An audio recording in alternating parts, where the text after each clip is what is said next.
The recording is getting started. Excellent. Excellent. Should I just go and jump right into this? All Yeah. right. Welcome everybody. This is Carl, and I'm an entrepreneur.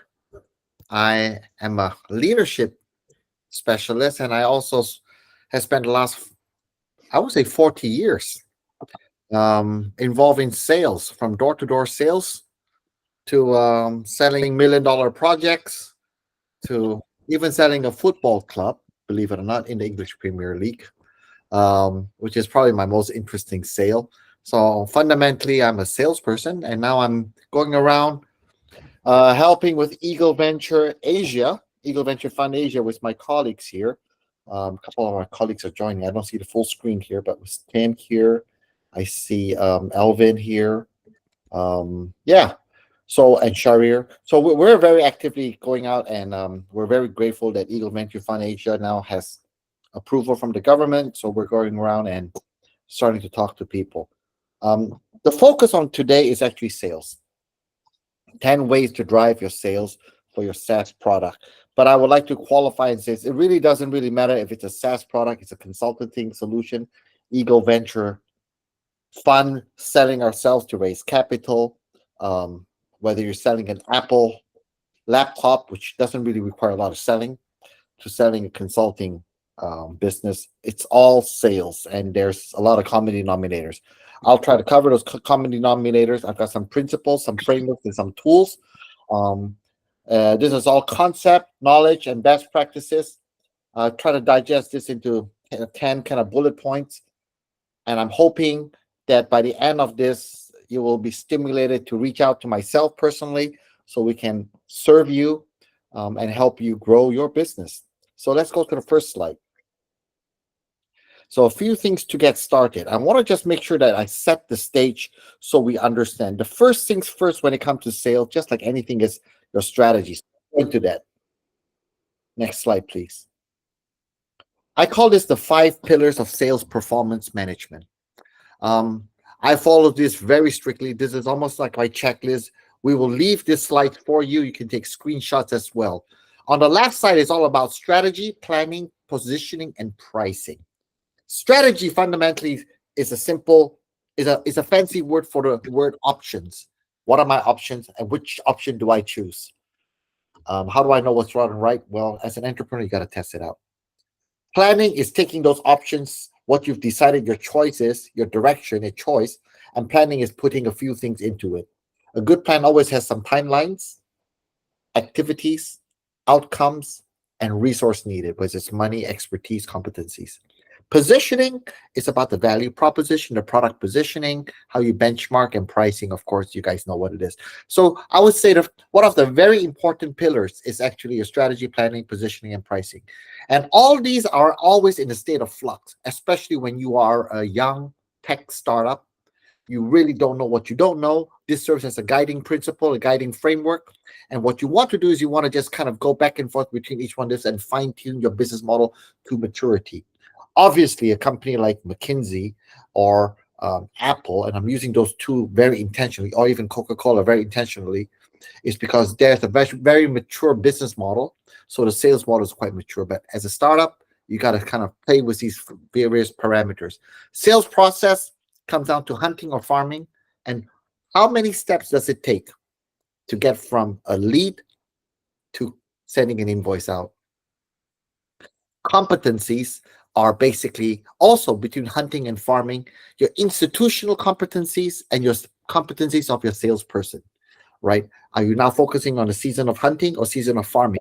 Both. Well, yes, it's good, but you may want to think about your strategy. Are there separate hunters and farmers, and what are the competencies around it? So those are competencies. I tend to map, and I'll show you a page later on. I tend to map competencies into processes. So if you imagine processes like this, competencies would go underneath that. Compensation design. As entrepreneurs, we pay ourselves zero. We believe in equity, but over time, that's not a sustainable model. But you also want to make sure that you hire salespeople, a sales team, and there's always this question and about commission only versus success based. So that's another bucket to think about. And lastly is actually, in my opinion, the secret sauce. Nothing works if there's no sales leadership. I call this sales force effectiveness. Somebody needs to be the adult in the room to make sure, are we meeting daily, monthly? Um, what are the metrics that we're going to be measuring? How do we track the dashboard? The dashboard, by definition, the numbers are lagging indicators. We also want to track the leading indicators, which is the activities, right? And how do I institutionalize super salespeople into our sales rhythm? So these are the 5 pillars. There's a checklist. You can use ChatGPT to expand this list. I just did it earlier today just to kind of ensure that these 5 parameters are what are the key ingredients to make your pasta. You always need your cheese, your pepperonis, or your tomato sauce, your pasta, your garlic, your olive oil. All this goes in what quantum, what quantity, that really depends on your business. I think that's the most important thing, is to get started with this kind of thinking. And ladies and gentlemen, brothers and sisters, it's not good enough to have it in your thought. I strictly believe that you need to actually write this down. And the reason is because most of us in this pre-Series A and Series A businesses, we're still in a state of flux. If you don't write it down, your team don't know where you've made adjustments. So this is the first tip, or the first way to make sure you can drive sales performance. Let's go to the second one. And I'll give this slide, Vip will make this slide available, is I believe in sales, words matter. And many people, entrepreneurs, I was just talking to Tim earlier with Ashwin and Elvin, many people get these 3 words confused: marketing, sales, and business development. Let me make it very simple. Marketing fundamentally is, how do I make sales happen easier? Let me repeat that. Creating the environment for sales to happen easier. That's marketing's main job, right? Branding, lead generation, digital websites, and all these brochures. Sales, and I think for the sake of our businesses that we're investing in, B2B or B2C high value. B2C high value is somebody selling a house to you, somebody selling a car to you. These are high value. Somebody is selling a Rolex watch, or a luxury bag, or a holiday. That's a B2C. A private banking is B2C, and B2B is a lot of the business we're in. There's hunting, farming. There's always, in sales, processes. In sales, there's always activities. In sales, there's always the competency to support the activities. There's always tools, whether it's a CRM like Salesforce or pipedrive.com, or brochures or PowerPoint deck, pitch deck, and there's always a rhythm. There's always these 1, 2, 3, 4, 5, 6 things that's happening in sales. Business development is channel management, distributor management, partnership, joint ventures. And sometimes business development are dealing with existing products, if you can sell it to them and they sell it out, and also, or even new products that you co-create. Oftentimes, there's what you call a B2B2C business model. I'll give you an example.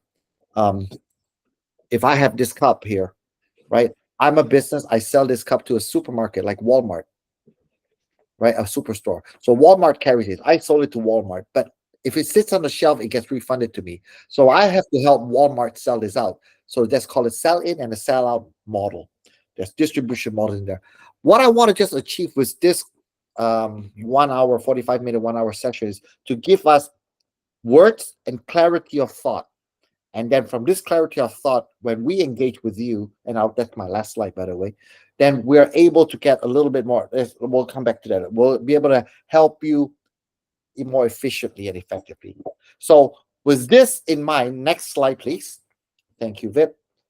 There's always this tension between marketing and selling. If you look at the green, light green, and the dark green, on the left side, marketing is, Coca-Cola, do they sell? Yes, they sell, but they don't really need to sell. There's no salesperson out there selling to you. You just go to 7-Eleven and buy that. But a sale is made. I just went to the Apple store over the weekend. These are overpriced products, super expensive, super nice. And the sales people there are really order takers. They don't really sell, they take orders, right? You've got a brochure, you self-serve yourself, all the way to Boston Consulting and McKinsey. They're very, very well-established brands. People come to them because they're well-established brands. I put Boston Consulting on the top just because I want to respect Wade, right? But yeah, so that's a little bit more in between. You still have to sell. And then Eagle, I put Eagle Venture Fund there. Eagle, thanks to what our Tim Dan and Vip and Wes is doing, we're getting more visibility, more people know about us, but we still need to sell. Now, compare Eagle, which is 7 years in the making, with a couple exits, really exciting stuff, where we're also still educating the market. Compare ourselves to Sequoia or Kleiner Perkins or Anderson Horowitz. Those guys don't really need to sell. People with big checkbooks come to them and wait in line and just say, we don't really need your money because we've got a huge balance sheet anyway. Those guys will be a little bit, Wes, I would think you would agree, on the left side of things, right? Because they've established it. Banking On, which is a company I've started, it's just, you got to hit the ground, rubber on the road. So this is the tension. You need to very, very early in your sales thinking and strategy, think about that red arrow. Where am I in this continuum? Because where you are in the continuum tells you where you need to send. If you have got $100, where do you need to spend that dollars in, or marketing or more selling? So I hope this gives some clarity that most companies are one of both. It's just the degree. If it's Amazon, it's more marketing oriented. If it's selling a mainframe computer system or dark watch, Knowles here, is a lot of selling up front. It's because people don't know it. They don't know what they don't know. They don't know they need to have this. There's a lot of education, there's a lot of consulting, a lot of customization. So that's where we have it. We want to make sure that marketing activities closely aligns with sales activities. Next slide, please. This word gets bounced out around. I'm just going to give you my personal definition. There's a unique selling proposition versus a unique value proposition. I think that one word there is missing. Both are important. It relates to our sales model. Unique selling proposition tends to focus on the features we have, the functions we have. That's a unique selling proposition. Dark watches here, Evidence City is here, but I'll just use dark watches because we're just texting each other. I'm able to map out all the different and scrub the internet and the dark web and map out where illegal human trafficking activities may be happening. That is a feature, unique selling proposition. The value proposition is how much potential money I'm going to save you because you're not being proactive and not being sued. This is a very important thinking and principle around how we structure our selling efforts. Proforma, I'll just look at Proforma, Mark's website, right?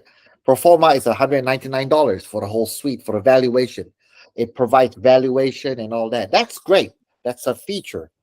The value proposition is, well, invest $200 in it, spend 20 minutes, 2 hours or 6 hours, whatever it may be, to work on this. And the valuation game changer could be between $10 million to $12 million. That extra $2 million valuation, you're able to rationalize it. That's the value, right? In fact, just as an example, in our training company, which we operate in, we have a sales training company that we sell our training services to companies such as banks. I remember having a conversation with the CEO, the managing director of one of the big banks in private banking, and said, Carl, can you tell me what's your 1 or 2 day program for prospecting? My answer is, I can. What are you looking for? Because I'll just pull up Google and I'll tell you what you want to hear. Because what do you mean? Do you have a brochure? I have a brochure, but that's perhaps not relevant. May I ask you, last year's revenues, what was it? Last year was 100 million. This year's revenue, is it 100 or 90? No, it's 130 million. My question then is, with the extra $30 million, how are you going to achieve that? You have only 2 options: hire more people or get more from existing people. I like to get more from existing people. Well, if you want to get more from existing people, there's only three options: A, B, or C. A, pay them more. B, threaten them a little bit more, kick them harder. Or C, get them to learn to do something new. What's your option? C. Great. Invest 2% of that $30 million, which is 600,000, work with my team to work with you. So I moved away. I basically use a selling technique, which is called consultative selling, to shift them from buying my selling proposition, and I try to help them discover their value proposition. Instead of arguing about a $2,000 project, $2,500 project, now I have him thinking 600,000, $30 million, 2%, 600,000. What can we do? And he's going to ask me, can you guarantee results? I say, I guarantee if you don't invest that money, nothing will change. So let's work together. My products are available, but so what I'm trying to say is not all businesses are suitable to sell in that format. But in this specific case, it does. So think about the unique selling proposition. Let me just recap your 5 pillars, right? Marketing, sales, marketing, selling, and then the value proposition versus the selling proposition. Both are important. Think about it when you make your brochure, make your website. Think about it. At what point in time do you want to introduce the value? Or what point in time do you want to introduce the selling proposition, product features? There's no right or wrong, but just be aware that these two things are not the same, and you need to bring them in the right moment. That's why they say sales is sometimes a science, sometimes an art. It's exactly. It's like cooking, right? So next slide number 4. It's a little bit small, the font, but what I'm trying to articulate is every transaction for every time you send an invoice out for anybody, and in Wes's case, it would be a limited partner signing agreement where they subscribe, right? Every time you send an invoice out, which is in this case step number 8, you must remember there has been a bunch of steps beforehand. I think it's very healthy. In fact, I don't think it's possible to even run a sales team if you have not mapped this out on paper, test it out. By the way, this is just an example of a consulting solution for BCG or Momenta, right? Lead generation, initial contact, discovery meeting, make proposal, pitch, handle objections. And you can break down 16 different processes. So this is a 7-step process. It could be a 3-step process. It could be a 19-step process. You have to be practical about it. That's the first layer. Always do this. If you don't do this, you're going to miss the spot. And then underneath it, okay, what are the activities that's necessary to do each of the steps? Make proposal, step number 4. Activities, work on a PowerPoint presentation. Whoa. PowerPoint presentation, that's a technical skill. Do you have the skills to do that? If not, you better bring somebody in. So these activities are going to be mapped towards the steps. Underneath the activities, you always say, what are the tools I need? Lead generation, do I need website? Do I need LinkedIn? Do I need an email like HubSpot or an email blast engine of some sort, right? How do I track it? Discovery meetings. Do I need a template for asking good questions? Or it's a discovery meeting, a survey that the client clicks 3 things, and then Noel will be able to say, you get package A, right? And then the competencies. The second layer is the activities, the competencies. Do I have the skill sets, the mindset, and the capabilities, the knowledge to be able to do these key activities the right way with the efficiency and effectiveness? And these are 2 of the words I always use: efficient and effective. What may be efficient may not be effective. You always want to focus on effectiveness. But sometimes to make it too effective, you're actually killing yourself, because there's a tension between the sales cycle and ability to get a sale or a big sale. And that's something to think about. 5th, next page, please. Thank you, Vip. Is I broke it down to the competencies. This is just one example. If you look at the bottom left, you always need to understand, am I in a transactional, or I'm in a problem, or am I in a strategic sales environment? In consulting, like BCG or McKinsey or Momenta, it's always strategic. In banking it's always a problem or solutioning opportunity. There's a pain point. When you buy an Apple or a Coke Zero, that's a transaction. Don't get me wrong, there's nothing wrong with transaction. A credit card is a transactional thing. There's nothing wrong with transaction. When we buy Norton Utilities and we have to download it, that's a transaction. Great. It doesn't require a lot of strategic capabilities and skill set. It just requires order taking. But when we go and talk about Eagle Venture Fund to a limited partner or potential limited partner, Wes has to have all his strategic acumens at play, right? That's why it's not easy to be a GP, because you have to be strategic and yet you need to know the transactional part of it. Otherwise, no transaction gets done. So take a look. Once you map out the first thing is the step 4, map out the sales process, map out the activities, and then ask yourself, what are the competencies to achieve that? A super salesperson is what I call unconsciously competent. What we need to do is institutionalize that unconscious competency to become conscious competent. So, David, we can replicate and scale the sales. Otherwise, you just always depend on a super salesperson. Your business will never grow. And when that super salesperson leaves, guess what? The business leaves. So it's our responsibility as GP to work with our labs and our portfolio companies to try to encourage institutionalizing best practices. And this is an example of making sure that when you hire somebody, you take, this is an example of competency. Next slide, please. And this is a mindset, technical skills, soft skills. Yeah. Can you go back one slide? Yeah, these are just examples. I also want to highlight 2 different words here. One thing is called competencies, and one other one is called characteristics. One thing that I always say, if people ask me, what does it take to be a great salesperson? Sometimes not the competency, sometimes the character. There are 3 things I always say. So you need to be disciplined, you need to be resilient, and you need to adapt.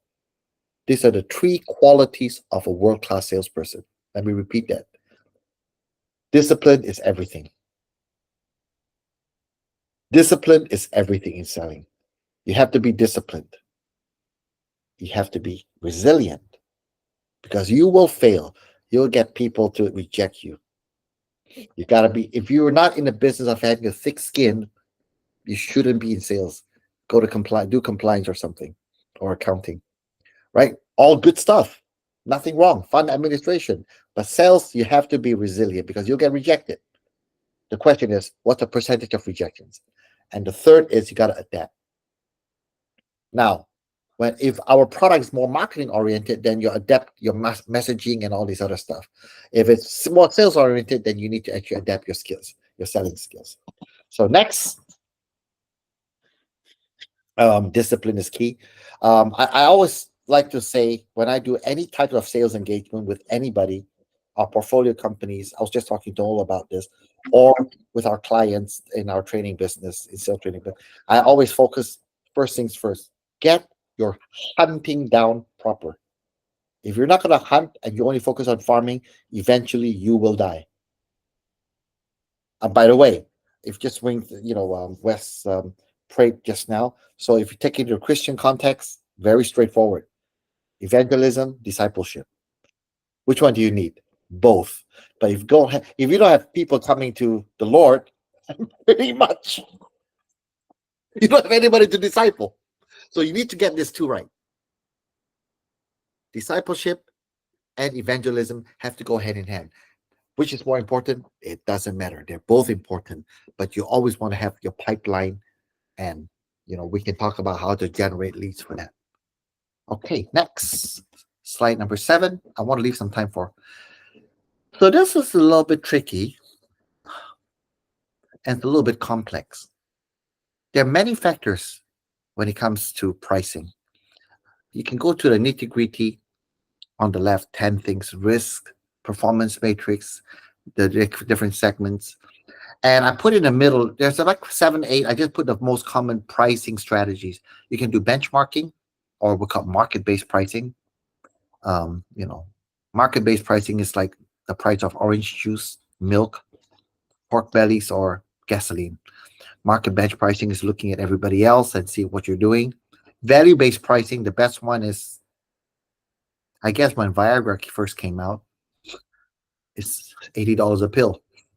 Yeah. Apple is a value-based pricing. Cost plus pricing is more McDonald's, IKEA. I'm not sure how you guys say it.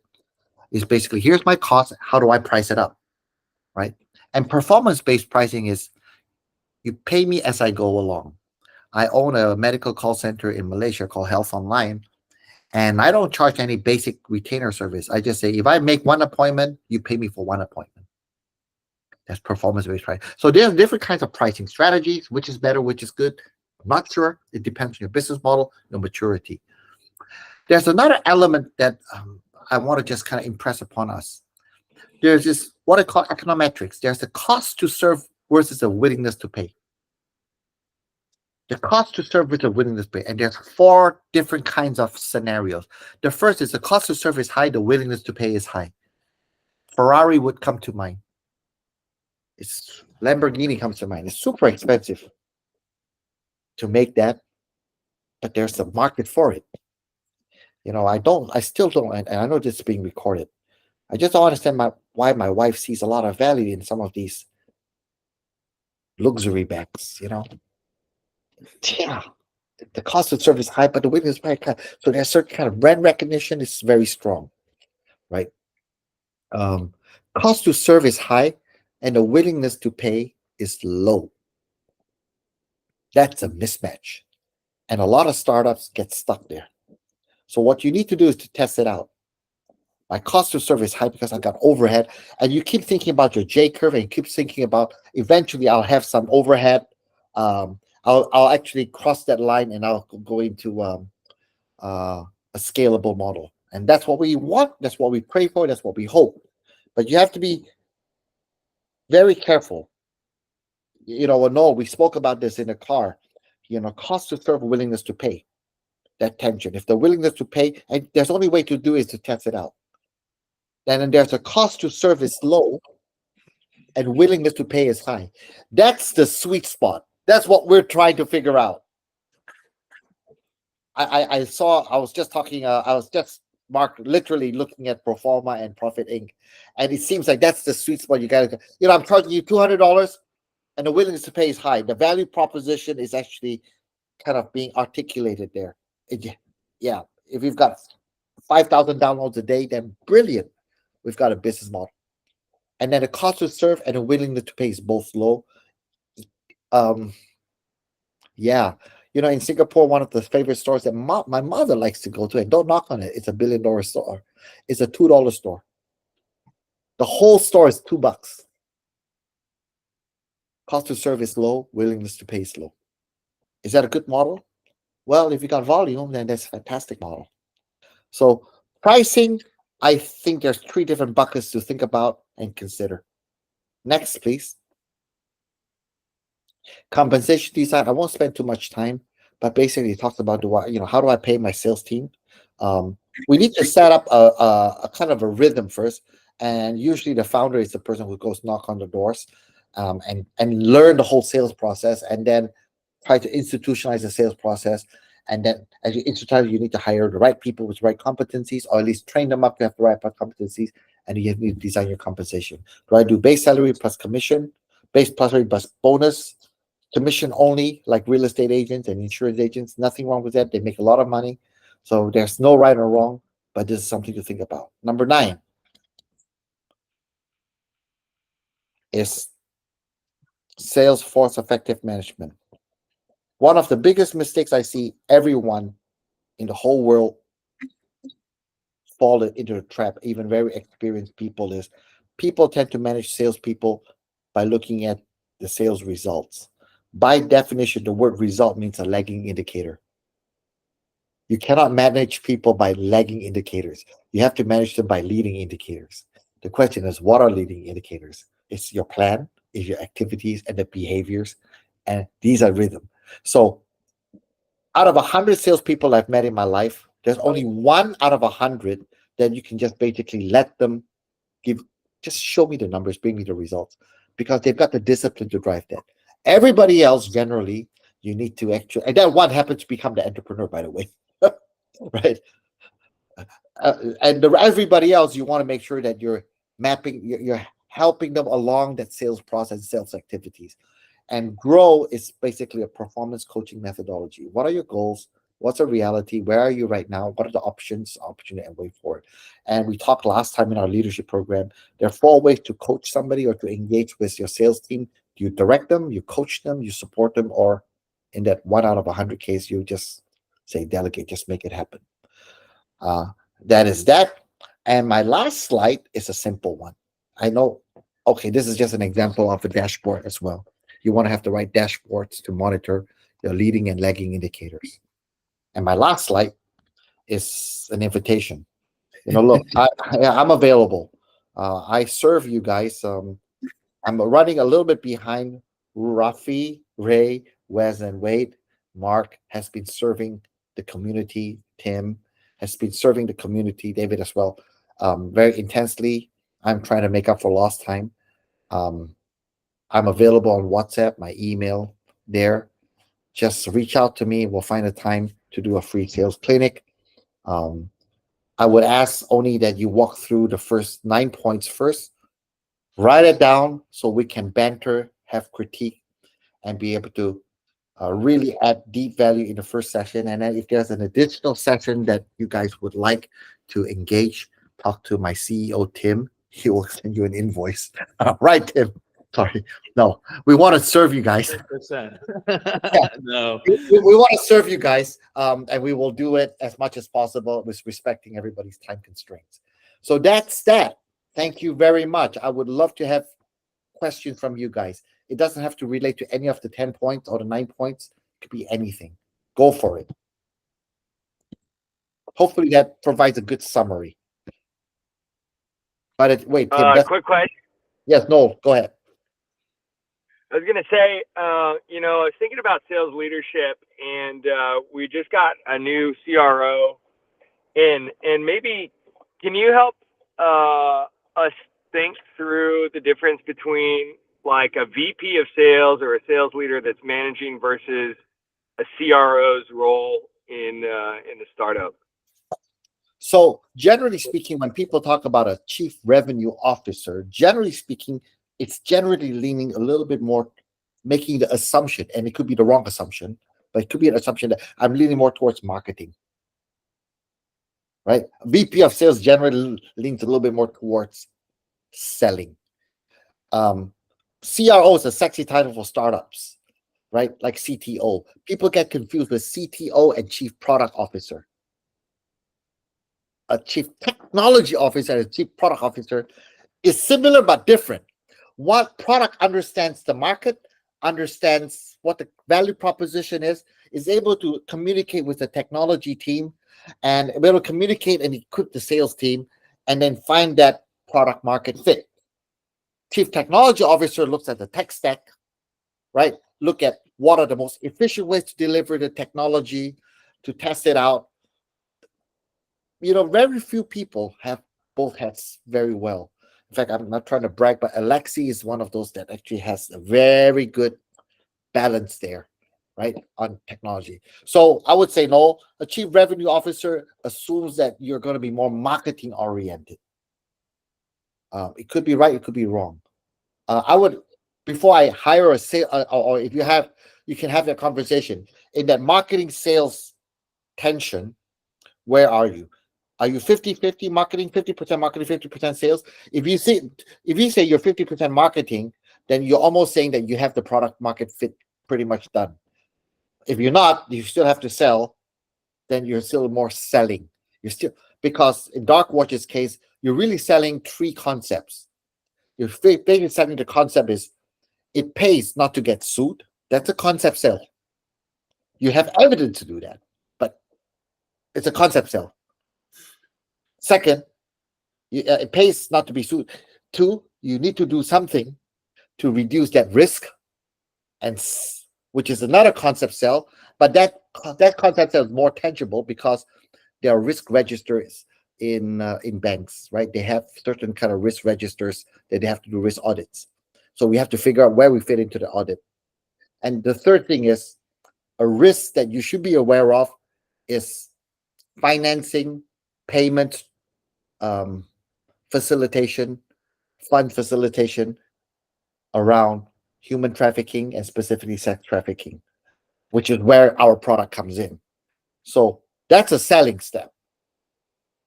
Norton Utilities is no longer a sales step.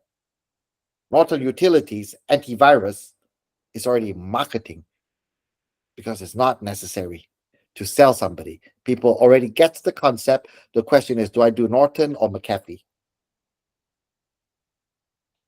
What we want Darkwatch to have the solution is eventually to do that. Everybody download, and then so that's And generally, no, chief revenue officer generally lends to B2C type ecosystems and businesses generally, but not always. If you're a Fiserv, you'd be probably a chief revenue officer of B2B, and VP of sales generally is a little bit more B2B. But I'm giving broad terms. You as a CEO can decide how you want to categorize that, but you want to define it. Great question. Tim, by the way, this is the kind of thing that we want to build into Sales Pro. All right. Anything else? Yeah, Carl, quick one. So if you're primarily marketing or your primary sales proposition, if it's going to be B2B in the C-suite, what's the general approach to marketing that you think works the most effectively? Generally speaking, it will be thought leadership, exclusivity. So if you're a Harvard Business Review, okay, you have a partnership with Harvard Business, or I say Harvard because I know, or in your case, I remember it's Northwestern, right? Yeah, Mark? that or Walmart. Exactly. So you have that kind of level of exclusivity. You want to have thought leadership. And then what you want to do is you want to have a very intimate setting where there's 6 to 8 people and people want to be there. It's a little bit like what Vip and I are and Wes is working on with the Strategic Advisory Board. The exclusivity, and you want to use that event with the lunch and learn event to activate a relationship. I'll give you an example of one, Mark. In Japan, many moons ago, there was one of my colleagues, super smart. He's a British gentleman, so they get away with it because they sound smart with like very proper BBC English. But what he did is he had power lunches. And he had once a month on a Wednesday, the third Wednesday of every month, he would have a Michelin star restaurant. It will be Paul with 3 other CEOs. That's all he did. And it became a routine. It got to a point after a year, people say, I met you at Paul's lunch. His investment is $50 a person, or let's say $100. So it's $400 with himself, okay? Because that's $5,000 US a year. That's his marketing activity. And people say, I met you here. And then it got to a point where other CEOs, wait a minute, Paul, how come you've never invited me? You built a little bit of a brand. I took that same concept and I actually did what I call Tiffany breakfast. I did it in Hong Kong, where in Hong Kong, I remember in Hong Kong, Conrad Hotel or Marriott, I can't remember. I think it's Conrad. What I did is actually they had, Tiffany breakfast at Tiffany's kind of thing, the Tiffany little cups and all this, very British. So I organized thought leadership talks from 7:30 in the morning to 9, just for CEOs. You have to be a C-suite or CFO or for the insurance industry when I was trying to sell some high-level consulting services, and we would have a thought leadership in there. People like that. It's a little bit earlier than they go to the office, but by the time they get to the office, they got a great breakfast with scrambled eggs and fruits. They've got their coffee and they're ready to go in the office. So we do that. In Singapore, we do what we call round tables, lunch and learns. And I just build that in. I just had the strategy discussion. We're going to do 3 a year, and we're going to invite. So there is, Wes knows this. There's a room that I have with just 12 seats, like Knights of the Round Table. Yeah. So that's an example of exclusivity. It's a little bit more one-on-one thought leadership, generally speaking. That's an example. Thank So you. it's still marketing, but it's soft marketing. It's soft sell. It's still marketing. Great question. Anybody else?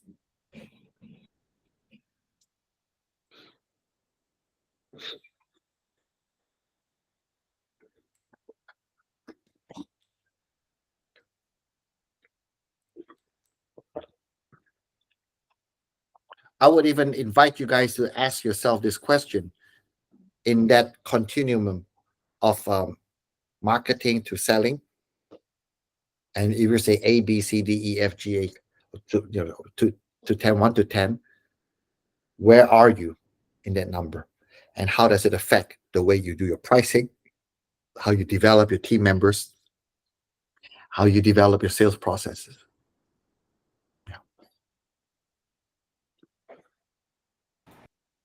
Carl, I really like that that continuum. It does help you to fit where you are in it, and I think you placed us accurately at Eagle Venture Fund. The idea is that obviously you'd love to move left on that graph, right? That's right. It's so it gets me asking questions like, what are the typical ways that people are moving left? I think for us, it'll be exits, honestly. The more exits that happen, it'll move us left. Trying to think of for Sam Logan or Noel or like how to because newer entrants in the market are all going to start on the far right hand, right? That's right. Unless you have a product that's so simple to install, and then you do a freemium model, which is the left. Okay. Yeah. Yeah, it's So a that's a freemium way model. to, Exactly. yeah.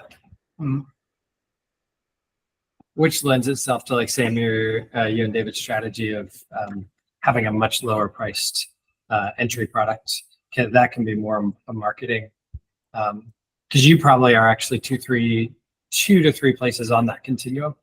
If that makes sense. The much lower price product is further on the left. Your really high end partnerships are way over on the right. You know. So right. Agreed.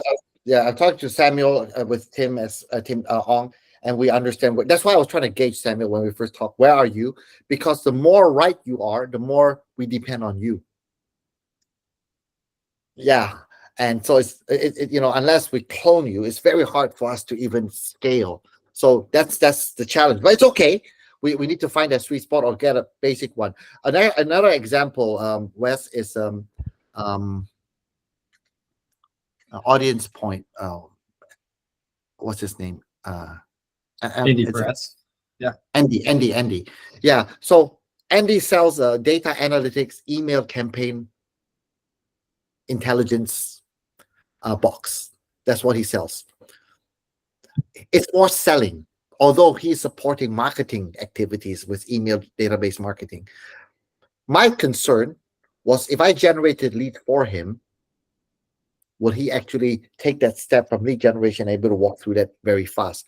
So to address that, I gave him some gentle, friendly pressure. Says, hey, YPO requires 1 day turnaround for response. Okay, I got it.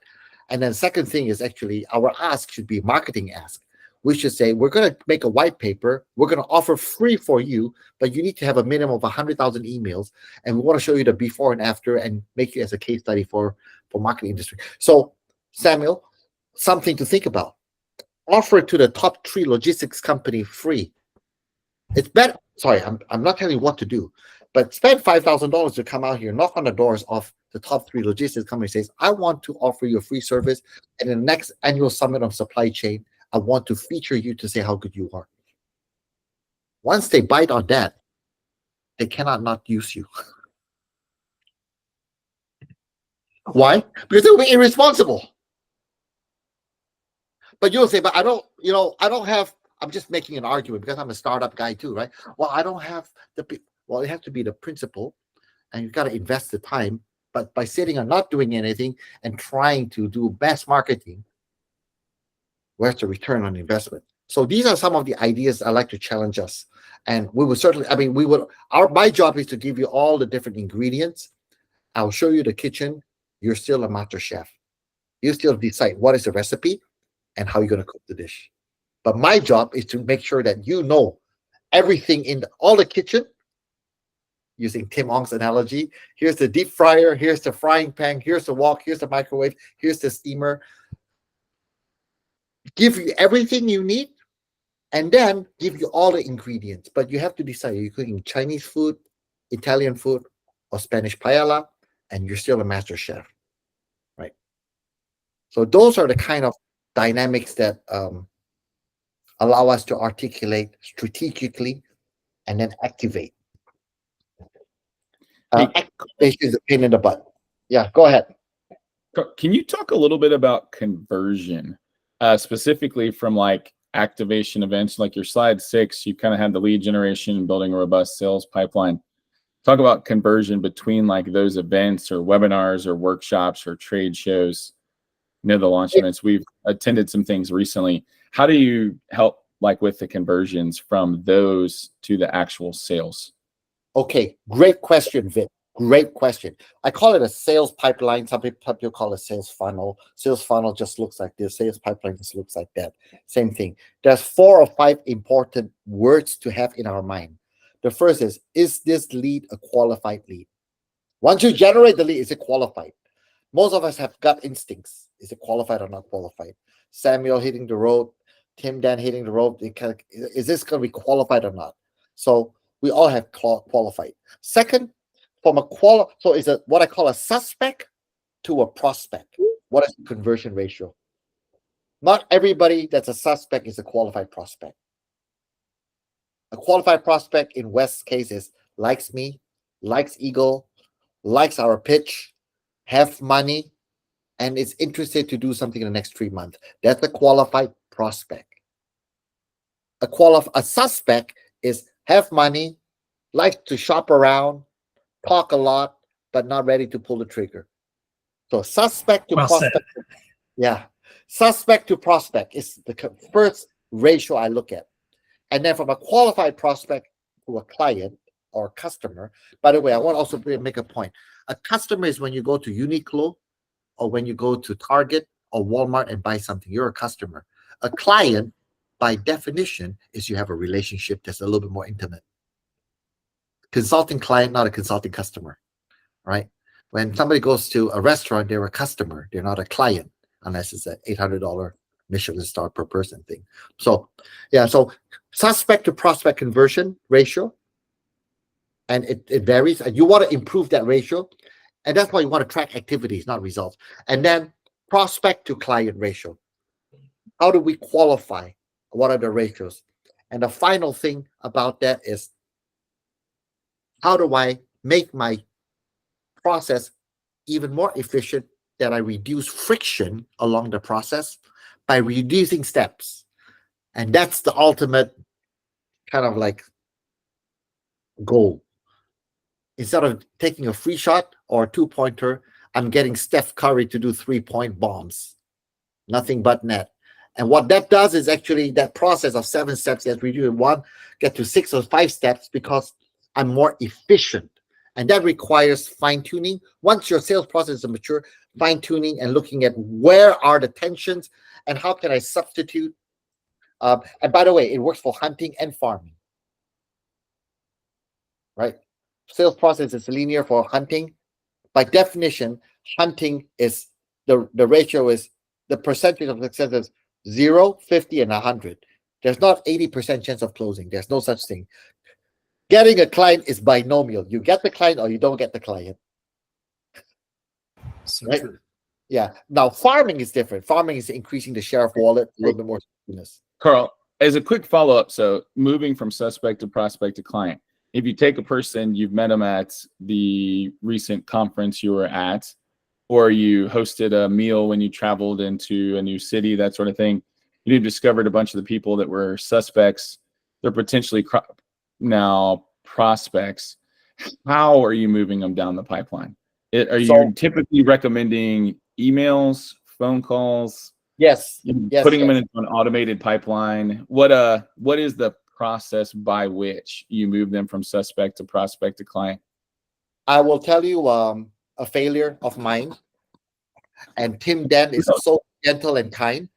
We My don't failure. need failures, Yep. Carl. We need successes. No, I'm just kidding. Sorry. Go ahead. Hey, even King David made a failure, and so did Paul, right? Remember that. I know. I'm joking. Tim Dan was really good to follow up with me and says, "Dear Carl, very gentle. What is a follow-up email? This and that." We did an event in Zurich 2 months ago. Myself, Tim, and it's my fault. And I feel guilty about it. So Tim, I'll buy you some beers next time we meet. Myself, Tim, Dan, Rafi, and Ray. We had an event that was an activation event. We didn't agree who's going to follow up what and clarity of follow-up. We should have said, everybody who went there, our ask is not, are you interested? Our ask should be, we'd love to catch up with you for lunch. And we should have, there was 16 or 17 people there. We should have had 17 lunches within the next 3 weeks. That should have been very clear in our mind. I dropped the ball on that. But you don't close a deal on a $500,000 investment with a presentation in the public. You only generate interest. You close the deal as a follow-up. So, Tim Dan, do not allow us to do any events unless we have a very clear idea on the follow-up process. That's an example.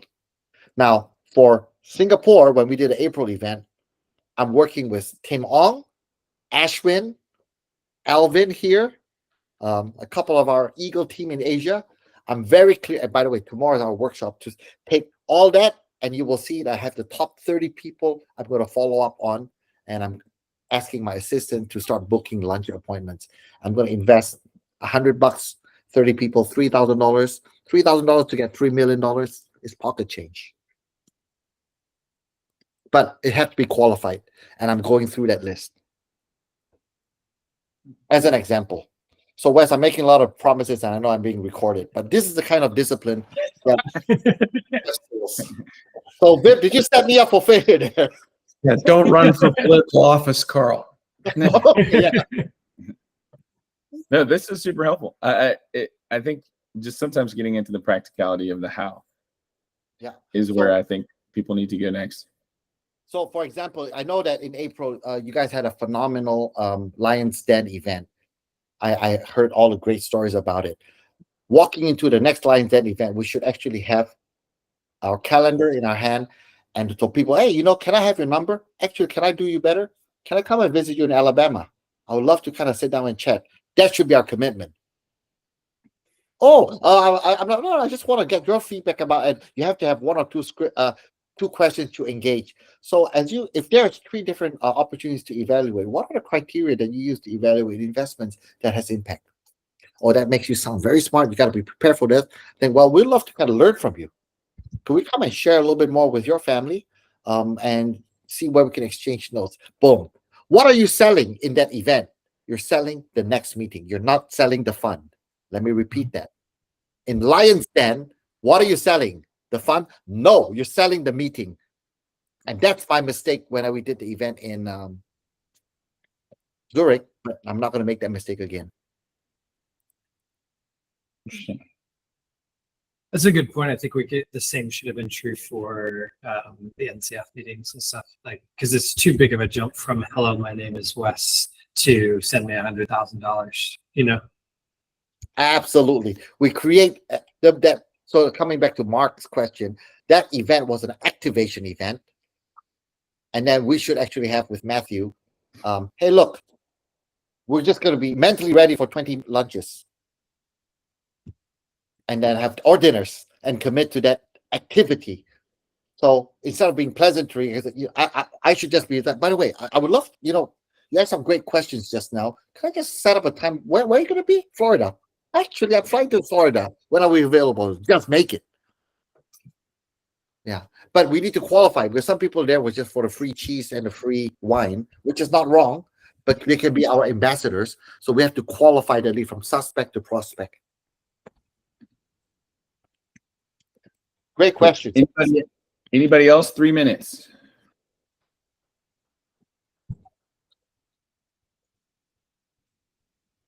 So Alvin, Ashwin, and Tim, this kind of stuff is exactly what we want to build into our pro forma equivalent for sales. Exactly. Great. And I really mean it. Sam, reach out to me, and Noel, we'll be having a chat anyway. I really mean it. Reach out. We're here to serve you. We don't have all the answers, but we know pretty much what are the key questions to ask. Thank you, Carl. This is awesome. Thank you. Thank you. Look forward Thanks. to the recording, and then we'll share internally with our own team. And feel free to share VIP to all our portfolio companies. God bless you guys. Thanks, Carl. Great day, everybody. Thank you. Great job, Carl. Thank you. Thank you. Bye.